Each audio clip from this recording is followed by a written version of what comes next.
আমার প্রত্যেকটা বিএনপি মানুষ আমাকে ভালোবাসে। ক্ষমা চাওয়া লাগবে, ক্ষমা চাওয়া লাগবে, ক্ষমা চাওয়া লাগবে এখানে। ক্ষমা চাবে আমি সামলাইতে পারবো না। এই যুবক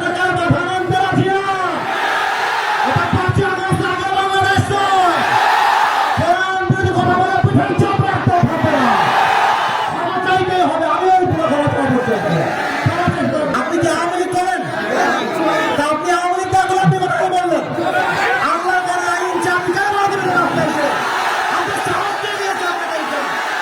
আপনি যুবকদের জেলে, আপনি যুবকদেরকে আশ্চর্য কথা বগুড়ার মাঝে এইটা একটা উল্টা বললে কথা বাবার নাম ধরে দিব আমরা একেবারে। আমার ব্যাকগ্রাউন্ড চেক করবে আপনি। You have to check my background first, then you can comment on my self. বগুড়ার মাটি এইটা, বগুড়ার মাটিতে কেউ ইসলাম বিরোধী কথা বলবে, এটা বগুড়া